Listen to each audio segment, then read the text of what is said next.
Advanced pain clinic. నొప్పి మాయం, surgery దూరం. For appointments 9155515563.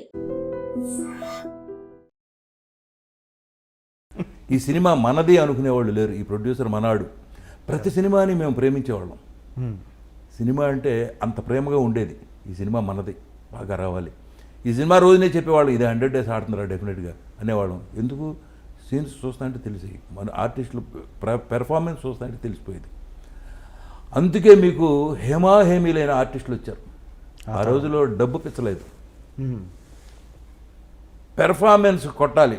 ఇది నాగేశ్వరరావుని ఎలా కొట్టాలి, రామారావుని ఎలా కొట్టాలి, ఇద్దరూ కలిసి చేసేటప్పుడు ఎలా కొట్టాలి, అతను మించి పేరు మనకు రావాలి అని ఎవరికాళ్ళు తాపత్రయపడేవాళ్ళు. ఒక సావిత్రి గారు యాక్ట్ చేస్తుందంటే, ఒక శివాజీ గణేశన్ గారు ఉన్నా, రామారావు గారు ఉన్నా, నాగేశ్వరరావు ఉన్నా ఒకటికి పోసేవాళ్ళు. ఎందుకంటే ఎక్కడ ఏ ఎక్స్ప్రెషన్తో కొడుతుందో తెలియదు. నవ్వుతానే అన్ని రకాలుగా కొడుతుంది ఎక్స్ప్రెషన్. దాంతో ఎంత డైలాగ్ చెప్పినా కూడా తేలిపోతుంది. సో ఆవిడని తట్టుకోవాలంటే ఇక్కడ ఎంత పెర్ఫార్మెన్స్ ఉండాలి. దానికోసమని 10 రోజుల ముందు స్క్రిప్ట్ ఇంటికి వచ్చేది. వస్తే ఎవరికాళ్ళు వాళ్ళ డైలాగ్ చూసుకుని, ఎదురు డైలాగ్ ఏముందని ఇంప్రవైజేషన్ చేసుకుని, ఏది చేస్తే బెటర్మెంట్ నిలబడతాం మనం అని ఆలోచించేవాళ్ళు. ఇవాళ అసలు సెట్లోకి వచ్చి సీన్ ఏంటి అని అడిగేవాడే లేడు. నేను చూస్తున్నాను ఇప్పటికీ కంపారిజన్లో సీన్ ఏంటండి అని అడిగేవాడు లేడు. అడిగినా కూడా చెప్పే డైరెక్టర్ లేడు. అలా అయిపోయింది. సో దాంతో ఏమైంది, మీకు పెర్ఫార్మెన్స్ పోయింది, క్వాలిటీ పోయింది. ఏం తీయాలి, ఏం చేయాలి, ఇతనికి తెలవదు, వాళ్ళకి తెలవదు. పైగా భాష రాని వాళ్ళు ఎక్కువ వచ్చారు. ఆ రోజుల్లో ఈ డబ్బింగులు కూడా లేవండి. ఓన్లీ డైరెక్ట్ మనం ఏం మాట్లాడుతున్నామో థియేటర్లో అదే ట్రాక్. అవుట్డోర్లో తీసింది మాత్రం డబ్బింగ్ చేసేవాళ్ళు. అవుట్డోర్ తర్వాత వచ్చింది. అసలు ముందు అవుట్డోర్ లేదు. ఓకే. పొలాలు ఉన్నా కూడా సెట్ వేసేవాళ్ళు వాహిని స్టూడియోలో. ఫారెస్ట్ ఉన్నా సెట్ వేసేవాళ్ళు. తర్వాత ఈ మెచ్చిల్ కెమెరాలు ఇవన్నీ రాలా, యారీ ఇవన్నీ రాలా, మిచ్చిల్ ఒకటే ఉండేది. ఆ మిచ్చిల్తో ఏంటంటే పెద్ద బండలాగా ఉండేది అది. మీరు ఏం మాట్లాడినా డైరెక్ట్ రికార్డింగ్ అనమాట. ఎవరో అసలు పిన్ డ్రాప్ సైలెన్స్, పిన్ను పడినా కూడా వినపడే శబ్దం ఉండేది కదా సౌండ్ ఇంజనీర్లు. ఇప్పుడు ఈ సోకాళ్ళు మన ఇవాళ పెద్ద డైరెక్టర్లు ఉన్నారు, విశ్వనాథ్ గారు, వీళ్ళంతా కూడా సౌండ్ ఇంజనీర్లు. ఆ రోజుల్లో వాళ్ళే రికార్డ్ చేసేవాళ్ళు. సైలెన్స్ అంటే సైలెన్స్ అంతే, ఎవరో మాట్లాడతాను వీళ్ళు. అక్కడ పర్ఫెక్ట్గా డైలాగ్ బాగా పోతే వన్ మోర్ టే. అందుకే పర్ఫెక్ట్ తెలుగు వచ్చు ఆర్టిస్టులు ఉండేవాళ్ళు. డిక్షన్ బాగుండేది. తర్వాత క్యారెక్టర్కి పడ్డ ఆర్టిస్టులు ఎన్నుకునేవాళ్ళు. అందుకే మంచి పర్సనాలిటీలు ఉండే ఆ రోజుల్లో. ఇప్పుడు అదే మాయాబజార్ ఇవాళ తీశారనుకోండి, ఒక ఘటోద్గజుడు వేయటానికి ఆర్టిస్ట్ ఏడి, కరెక్ట్, కృష్ణుడు వేయటానికి ఆర్టిస్ట్ ఏడి, దుర్యోధనుడు వేయటానికి ఆర్టిస్ట్ ఏడి, ధర్మరాజు వేయటానికి ఆర్టిస్ట్ ఏడి. అసలు తెలుగు వచ్చినాడు లేరు ఇవాళ. ఏ భాష రాకుండా 1 2 3 4 చెప్పు చాలు, మేము డబ్బింగ్లో వేసుకుంటాం, ఆ స్టేజ్ వచ్చేసింది. అవునవును. మాయాబజార్ అంటున్నారు కాబట్టి నేను ఒక వార్త చదివా. మాయాబజార్ ఇండస్ట్రీలో ఉన్న ఆర్టిస్టులను అందరినీ పెట్టేస్తే ఇక పాండవులు వేయటానికి ఎవరు లేరట. అందుకని కేవీ రెడ్డి గారు పాండవులు ఉన్నట్టుగా భ్రమింపజేస్తూ, ఆ సినిమా చూసిన వాళ్ళకి అర్థం కాదు, నిజంగా పాండవులు కనిపించరు మనకు అందులో. పాండవులు ఉండరు ఉన్నట్టు ప్రతి సీన్లో పాండవుల గురించి ప్రస్తావన ఉంటుంది. అది డైరెక్టోరియల్ మ్యాజిక్ అనమాట. అంత బిగి స్క్రీన్ ప్లేలో. అది కాదండి ఒరిజినల్గా, అసలు అది కన్నడ నాటకం. ఓకే.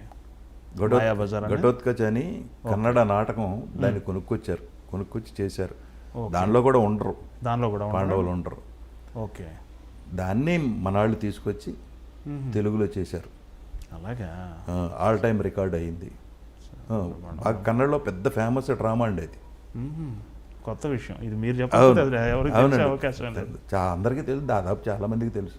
సినిమాల ప్రస్తావన కంటే ముందు మీరు నాటకాల్లో చాలా వరకు అనుభవం గడించినాకే సినిమాల్లోకి వచ్చారు. ఈ నాటకాల్లో మురారి గారి కీర్తిశేషులు అంటే అది చాలా చాలా గొప్ప.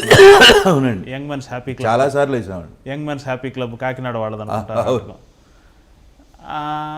నాటక నేపథ్యం ఉంది, ఒక విధంగా కలిగిన కుటుంబం నుంచే వచ్చారు. మీ కుటుంబ నేపథ్యం, మీ తల్లిదండ్రుల గురించి చెప్తారా? మా తల్లిదండ్రులండి, మా నాన్నగారి పేరు మణియ్య గారు, తల్లి వియ్యమ్మ గారు. వాళ్ళ ఎడ్యుకేషన్ లేదు. ఓకే.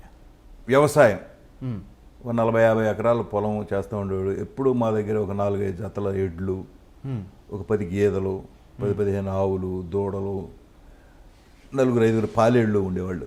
ఉమ్. ఆయన వ్యవసాయంలోనే ఉండేవాడు. మా ఫ్యామిలీలో ఎవరు చదువుకోలే.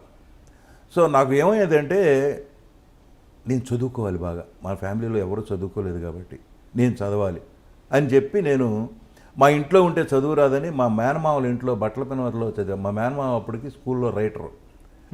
సరే అక్కడికి వెళ్ళిపోయాను, నేనే వెళ్ళిపోయి చదువుకుంటానని అక్కడ మొదలెట్టే చదువు. శుభ్రంగా చదువుకునేవాడిని, సెలవుల్లో ఇంటికి వచ్చేవాడిని, గెదలు కాసేవాడిని, పొలం వెళ్ళేవాడిని. మా నాన్నమ్మట సరదాగా ఆ పొలంలో గడ్డివాముల మీద పడుకునేవాడిని. ఆ రాత్రి వద్దురా అన్నా కూడా వినేవాడిని కాదు, చాలా సరదాగా ఉంటుంది గడ్డివాములో పడుకుంటే. ఈ చలికాలం కరెక్ట్గా శీతాకాలం వస్తుంది, ఆ గడ్డిలో దూరి పడుకుంటే అచ్చగా ఉంటుందండి. అలాగా అసలు పల్లెటూరు లైఫ్ ఎంజాయ్ చేయాలి మీరు. అప్పుడే నేను తాడి చెట్లు ఎక్కడం, కొబ్బరి చెట్లు ఎక్కడం అన్నీ నేర్చుకున్నా. ఒక తాడి చెట్టు ఎక్కానంటే ఒక చెట్టు మీద నుంచి ఇంకో చెట్టు మీదకి వెళ్ళి ఒక బండిడి తాడికాయలు కోసేవాడిని, కోసి బండిడి వేసుకొచ్చేవాడిని ఇంటికి. అన్నిట్లోనూ ఇప్పుడు ఇది అది అని లేదు, అన్నిట్లోనూ ట్రైనింగ్ అయ్యా నేను. పక్కనే మాకు పుల్లేరు అని ఉండేది, ఆ పుల్లేరులో ఈత కొట్టేవాడిని. ఈత కొట్టి ఒకసారి మా నాన్నతో దెబ్బలు తినేవాడిని. దానిలో మునిగిపోతే ఏం చేస్తావురా అని. మరి నేర్చుకోవాలి కదా, ఈత ఎలా వస్తుంది, ఈ సెలవులోనే కదా వచ్చేది. మళ్ళీ వెళ్ళిపోతే స్కూల్కి వెళ్ళిపోతే ఇక అక్కడ ఏమీ జరగడానికి వీల్లేదు, చదువుకోవడం. పొద్దున్న క్యారియర్ పట్టుకుని వెళ్ళిపోయేవాళ్ళం. బట్టల పెనుమరు అని హై స్కూల్ ఉందా, అక్కడ చదివేవాళ్ళం. ఒక 4 మైళ్ళు ఉండేది, కిలోమీటర్లు కాదు. ఆ 4 మైళ్ళు నడుచుకుంటూ వెళ్ళిపోయేవాళ్ళం పొద్దున్నే. మళ్ళీ సాయంత్రం వచ్చేసేవాళ్ళం చదువుకోవడం. ఇలా ఉండేది లైఫ్. సెలవుల్లో మాత్రం ఇంటికి వస్తే సరదా, అన్నీ తాటికాయలు కోయటం, కొబ్బరికాయలు కోయటం, అటు పొలం వెళ్ళటం, గేదెల దగ్గరికి వెళ్ళిపోవటం, అన్ని లైఫ్లు ఎంజాయ్ చేసామండి. ఒక్కో రోజు మా అమ్మగారు చింత చిగురు కావాలరా అనేది, కావాలి చింత చిగురు పప్పు బాగా తినేవాళ్ళం శుభ్రంగా. మామిడికాయ పప్పు, మాకు తోట ఉండేది, అందులో అన్ని రకాల కాయగూరలు పళ్ళు ఉండేవి. అన్నీ కోసుకొచ్చేవాడిని. నేను బంగినపల్లి మామిడికాయలు కాడ నుంచి ఉంటాయి, కోసుకొచ్చేవాడిని. అందుకని మన చింత చిగురు పప్పు, మామిడికాయ పప్పు, ఇక ఆ రోజులన్నీ అయ్యే అక్కడ ఉంటే. అక్కడి నుంచి మళ్ళీ ఊరు వెళ్ళిపోయేవాడిని. అందుకని అప్పటి నుంచి నేను చదువుకోవాలంటే నా చదువు కూడా సంకనాగిపోయింది, ఈ ఫ్రెండ్స్ మూలాన, నాటకాల మూలాన. సో తర్వాత నాకు పెళ్ళయ్యి 3 పిల్లలు, ఒక అబ్బాయి 2 అమ్మాయిలు. వీళ్ళని చదివించాలి అని చెప్పి నేను కంకణం కట్టుకున్నా. ప్రొద్దున్నే 5ంటికి నేను లేచి వాకింగ్కి వెళ్తా, ముగ్గురిని లేపేసేవాడిని.